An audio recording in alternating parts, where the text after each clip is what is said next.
of Semester 1 for 2024. I want to acknowledge the hard work and dedication of the teachers over this term, but also the hard work and dedication of the students at our school. And I'm grateful to each and everyone for giving their learning their best shot. And thank you to the parents of Amaze for your ongoing support of this precious community. I am sitting here today in my office with Lynette Hussey, who is our Deputy Principal for Learning and Teaching. And I'm having a conversation with Lynette because I'm interested to know the reasons why changes were made to the reporting system at our school since last year. I understand the decision for this change was made last year, and there has been a slow update to the system ongoing through the start of this year. And so, Lynette, thank you for being in my office with me today. I'm really interested to know what is actually different about the reports, how the reports might appear to parents this round of reporting compared to late last year. Yeah. Sure. I'll just start off with a little bit of the motivation for the change. When I started last year, the board had asked me to look into the reporting to try to make our reporting really clear and easy to read for all families. So that was the first motivation, but also our requirement is to report in plain English. And sometimes our school reports don't, they don't look as easy as they could be.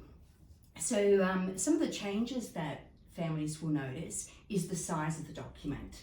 It used to be about 10 pages long, and now it's only about 4 pages. So that's the first thing that they'll notice.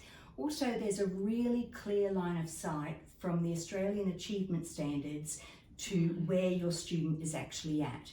So you'll know if your student is meeting the standard for the particular age group that they're in, which is really good. That's what most parents want to know. Are their children doing well?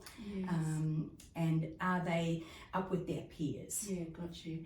And so, Lynette, I know that of course, all parents want to know how their child is progressing in their learning, but often families want to focus on the effort that their child has put into their work. So if a parent was wanting to know about, the effort of their child in a range of subjects, where would they go to find that information in the current report? Yeah, that's so true, because we want our young people to be working hard, putting everything that they've got into their work, even if they're not at the expected level. If they've worked hard, we want to celebrate that. So you'll find that information in our pastoral care comments primarily, because that's part of our striving for mastery. So striving for excellence, putting everything that you've got into every situation that you're in. So that's the first place to look. Yeah, great. And also, I know that when a parent of students in years 3, 5, 7 and 9, when they get their child's NAPLAN results, for example, they can see the growth from the prior 2 years and going forward. If a parent was interested in understanding the growth of their child's learning, how they've grown in their learning over the course of the semester, where can they go to find that information? Yeah, sure. They can have a chat with their teacher for specific details. I'm very open to having conversations with families as well about the standards that we need to meet and what teachers are spending a lot of time on. But also, by the end of the year, that's where we want students to be meeting the standard. So even if they're getting a pass in first semester, they might get a pass at the end of the semester. It still means they're progressing because they've had to learn so much more. Yes, okay. So I understand from what you're saying that the achievement standards set out by the Australian curriculum is where a child is at the end of the year, not halfway through the year. However, if your child is progressing towards that really well, there should not really be any difference in the level of achievement that they are exhibiting compared to last year. Absolutely. That's really great. I'm really delighted to hear that. Look, I'm just thinking, how would you find out about how your child is travelling against those standards? How can you tell? Like, what sort of language is going to be there so that they know, actually, I need to get in touch with the teacher because I can see there's something that needs work here, or alternatively, how can we celebrate the effort and achievement of my child? How can they tell how well a child is tracking against the achievement standard and potentially against the cohort if that's what they want to do? Yeah, sure.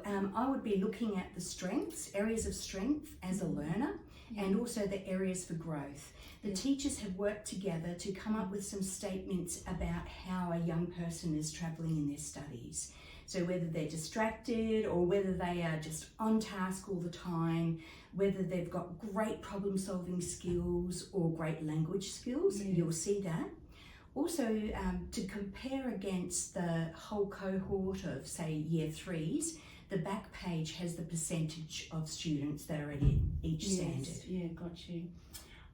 Lena, I'm just also acknowledging that this is in response to the rollout of version 9 of the Australian curriculum, and I was musing about that last night actually while I was thinking about our conversation today, about how when things are rolled out they're never perfect the first time. There are versions 1, 2, 3, 4, etc. If parents have suggestions for feedback on version 2 of this new way of reporting, how might they provide that feedback? I'd be really happy to get an email from families. Also, I think we could send out a survey and get some feedback and then feed that back to the school community as well. So at some point there will be an opportunity for feedback. That'd be great. I think it would be very, very helpful. Another thing that I've been thinking about, I'm not sure how much families know about this, but we're currently, since the COVID era, and it was probably starting just slightly prior to that, working through a really crippling teacher shortage nationally. Fortunately, Emmaus has been really blessed because of the teachers that we have and how long they stay, and also God's provision when there has been a need.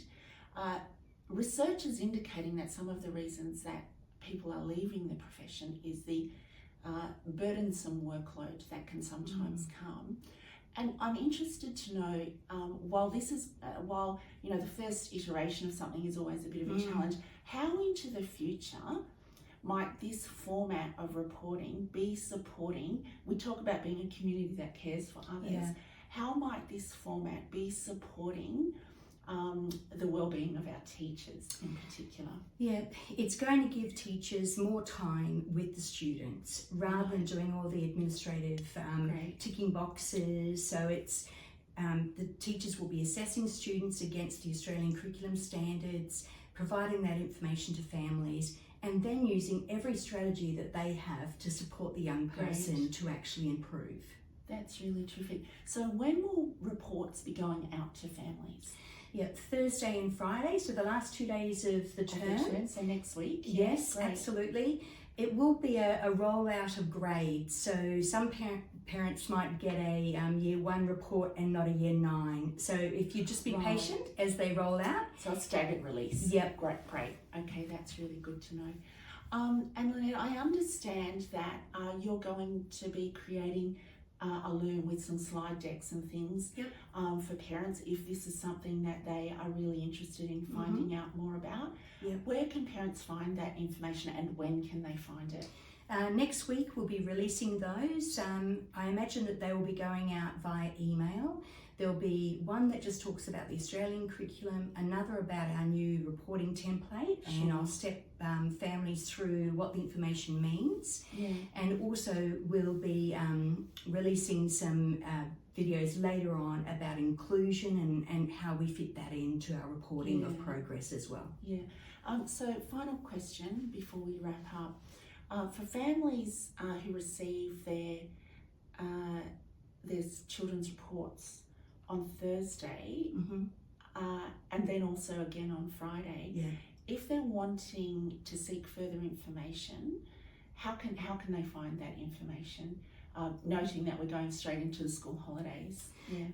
I would shoot off an email to your teacher.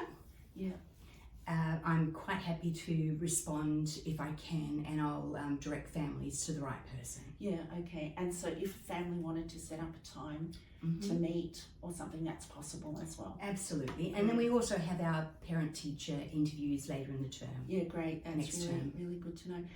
So, Lynette, thank you for explaining that to me. Like, as a newcomer to the school, you know, it's really helpful to know how things roll in a new setting. And I was deeply curious about the difference between this report and previous reports, and really keen, you know, to communicate that to families and to reassure them.